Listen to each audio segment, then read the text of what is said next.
मन मंदिरा गजर भक्तीचा.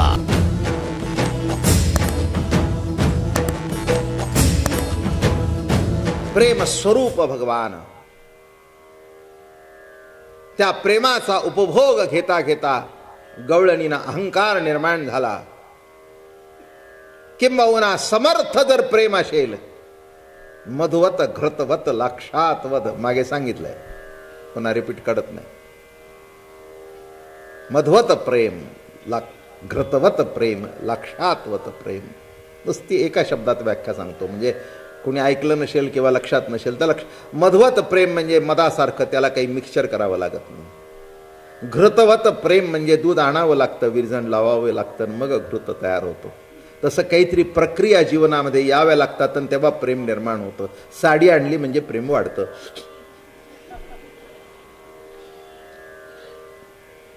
कळलं का? हा, काहीतरी कृती घडली म्हणजे मग ते म्हणजे विरजण पडलं. दुधामध्ये काय पडलं? विरजण पडलं. काहीतरी अगं हे घे ग, तुझ्याजवळ राहू दे 1-2 हजार रुपये. हा, मला कशाला? बरं राहू दे. काय घडलं दुधामध्ये?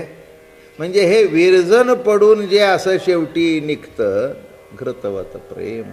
आणि लाक्षातवत प्रेम बघायला नको. अगदी लाखेसारखं जळत असलेलं प्रेम प्रेम आहे, पण ते जळक आहे. माझं बोलणं कळलं का? प्रेम आहे, त्याच्याबद्दल काही कुठे बदफैलीपणा नाही, वागण्यामध्ये कुठे विचित्रपणा नाही, पण असं प्रेम आहे. असं प्रेम आहे. ते गाढवी प्रेम तुम्हाला माहिती आहे का? नाही, ती गाढवं असतात, ते असं असं असं समोर करतील आणि उलटी फिरून एकमेकाला जे थडा थडा थडा थडा लात्या मारतील. मी म्हटले हे काय भानगड आहे? मला कोणीतरी सांगितलं यालाच गाढवी प्रेम म्हणतात. म्हणजे चांगलं बोलता बोलता केव्हा उलट फिरून लाता मारतील आणि मग पुन्हा त्याची पूर्तताही करतील. अहो तसं जरी असलं तरी आमचं दोघाचं बरं लक्षात होतं प्रेम. सामान्य रती, मध्यम रती, समर्थारती, हे सगळे भक्तीतले एक एक एक एक एक अंग आहे. इथे गवळणी स्वतः सुखी झाल्या आणि त्या सुखी झाल्यानंतर तिथे अहंकार निर्माण झाला. अहंकार निर्माण झाल्यानंतर पुढची प्रक्रिया राधेला घेऊन आणि भगवान निघून गेले पुढे. ऐकावे चरित्र परीक्षिती राया, बरोबर जावया एका असे. मग तिची वेणी वगैरे घातली, सगळं मोठं कौतुक चालू आहे. मग ती म्हणाली की कृष्णा मी थकले. आता थकले रे नंदलाला काल म्हणून दाखवले होतं मला. आता थकले म्हटल्यानंतर कृष्ण म्हणाला माझ्या खांद्यावर बस. पण तिथेच गंमत झाली. म्हणून आयुष्यात लक्षात ठेवा, किती जवळीक झाली तरी जी मर्यादा सांभाळायला पाहिजे ती सांभाळायलाच पाहिजे. मर्यादा सुटली की सगळं संपलं. अरे का, कितीही जवळीक जरी असली, जरी जी विशिष्ट मर्यादा आहे तिचं रक्षण करणं हे अत्यंत आवश्यक आहे. राधा सुद्धा नाही म्हटलं तरी अहंकार निर्माण झाला आणि बोलली. धरलन पाय टाकायला गेला तो गुप्त झाला, खलास. आणि मग काय सांगू, तेव्हा आक्रोश सुरू झाला. कृष्ण सख्या असं कार्य केलंस. वर्म लक्षात घ्या, देवाला अहंकार झालेला आवडत नाही. म्हणून कधीही रोज सांगतोय तुम्हाला, नका अहंकार करू कशाचा. मिजास मारायची काही जाऊ नका. जीवनामध्ये जे जे घडतं ना, तो प्रभूचा कृपा आहे, प्रभूचा प्रसाद आहे म्हणून घडत असतं. कुणी म्हणू नाही मी केलं किंवा माझ्यामुळे घडलं. काय एखादा अगदी टोकाला जरी जाऊन पोचला, फार मोठा कर्तृत्ववान झाला तरी मिजास मारू नये. या जगामध्ये सत्तेचे हिटलर आले गेले, मुसोलिनीस आले गेले, भले भले आले गेले, तरी तुमच्या आमच्यासारखे काय सांगता? काय सांगता? कर्णासारखा अजिंक्य सुद्धा रणभूमीवर पडला का नाही? आणि एक लक्षात घ्या, अहंकारामध्ये सगळेच अडकले, कौरव आणि पांडव संपले. त्या काळामध्ये परिस्थिती अशी निर्माण झाली की राजे शिल्लक राहिले नाहीत. ते जे त्या काळामध्ये महाभारताचं युद्ध घडलं, राजे शिल्लक राहिले नाहीत, सगळे राजे त्या महाभारत युद्धामध्ये संपले. काय युद्ध घडलं असेल आणि काय अहंकार. अहंकार केवढा माहिती आहे का? सुईच्या टोकावर राहील एवढी माती देणार नाही, आणि शेवटी मातीत निघालाय. काय म्हणाला? किती अहंकार, किती अहंकार. लक्षात ठेवा, माणसाच्या जीवनामध्ये अहंकार हाच त्रास देतो. प्रत्येकाला वाटतं मी कोणतरी आहे, माझं काहीतरी श्रेष्ठत्व आहे, मी कोणीतरी मोठा आहे. असं काही नाही आहे. आज दिवस चांगला आहे, 60 वर्ष झाली.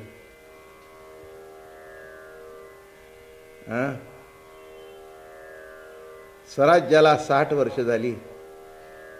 ज्यांनी मिळवलं ते गेले, आता आहेत तेही चांगलेच आहेत.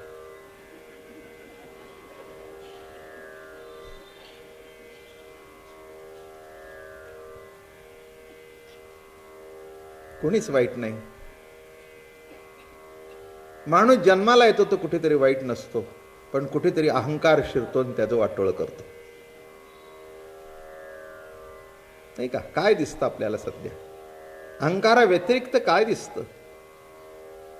नाही का? म्हणून मागेही सांगितलं होतं ना, आजही सांगतो, अहंकाराचे तोंड काळे, दावी बळे अंधार. हे सहज मध्ये कुठेतरी गोष्ट वाचली, फार मजेशीर होती, आवडली मला. महात्माजी कुठेतरी निघाले होते प्रवासाला, बोटीवर निघाले होते, मला वाटतं परदेशालाच निघाले होते. आणि आता काय, हे लोकसंग्रह करणारी माणसं कुठेही झाली तरी लोक त्यांच्याबरोबर येतातच. हे लोकसंग्रह ज्यांचा असतो की नाही, त्या माणसांचं एक आकर्षण असतं. लोहचुंबकासारखी माणसं असतात ती कुठेही जाऊन बसू दे, ती माणसं अशी खेचून आणतातच. हे त्यांचं एक वैशिष्ट्य असतं. आणि बोटीवर जरी होते, माहिती होतं हे असे आहेत स्वराज्य अमकं, तरी पण बोलणं इतकं चांगलं, वागणं इतकं नम्र. अगोदर माणसं जमू लागली. त्याच्यात एक गोरा होता,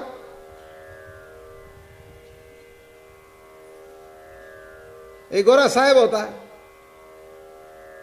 चला आपणही स्मरण करूया, नाही का, महात्माजीचं. नाही का? ज्यांनी या स्वराज्याचा मूळ पाया रचला, त्यांच्या जोडीला आमचे पुण्याचे लोकमान्य टिळकी आहेत. त्यांनी सुरुवात केली. मग असं सांगतात की ते महात्माजींच्या खांद्यावर दिलं, बरं का. आज माणसं लोकमान्य आहेत, पण निराळ्या पद्धतीने आहेत.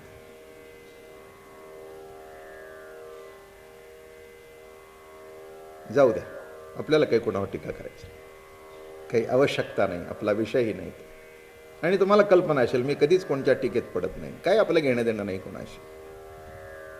आणि तो साहेब आला आणि तो इतका चिडला रोज, म्हणजे त्याला डावलून माणसं त्यांच्या भोवती बसायचे. त्याला असं वाटायचं, I am Englishman and nobody comes near me and they are going and sitting near him, that naked fakir of India.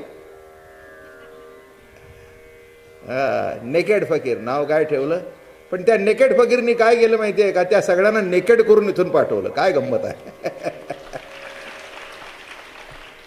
हीच तर त्या क्रांतीचं जे काही वैशिष्ट्य होतं ते होतं की महात्माजीला नागडा बैरागी म्हणाले, नागडा गोसावी म्हणाले, पण या सगळ्यांना उघडं करून पाठवलं. आहे की नाही?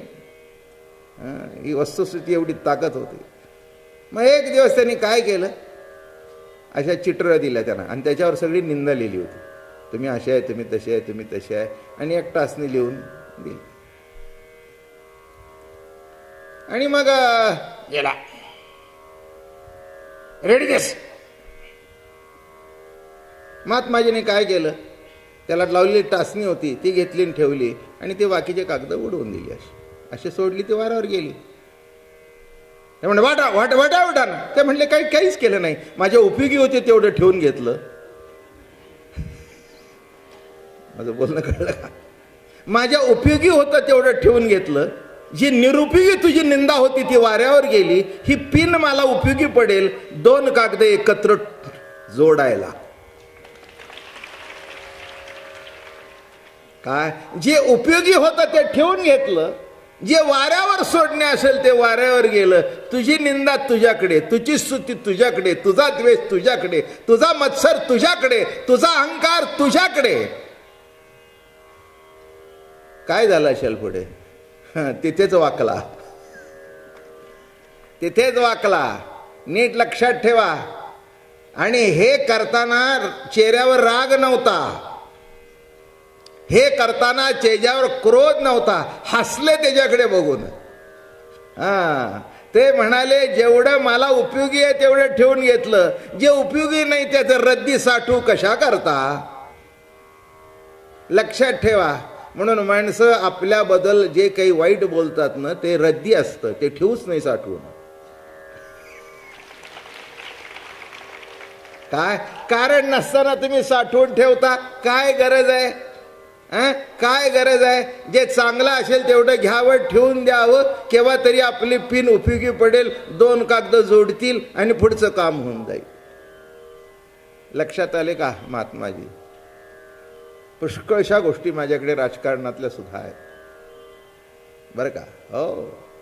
हो लक्षात ठेवा. कुणाला पटो नाही तर न पटो, हो त्यांना विरोध करणारे सुद्धा असतंच, त्याच्यामध्ये काही विशेष आहे असं काही मला वाटत नाही बरं का.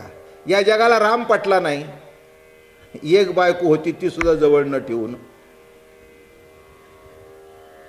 म्हणजे होती ती टाकली तरी पटला नाही, आणि यांनी 16,108 आणल्या तरी पटला नाही.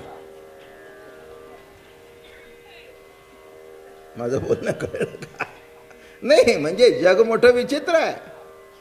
कुणाला काय पटेल आणि कुणाला काय पटणार नाही, अवघड आहे सगळं. म्हणून हे सोडून द्या. कशा करता सांगितलं?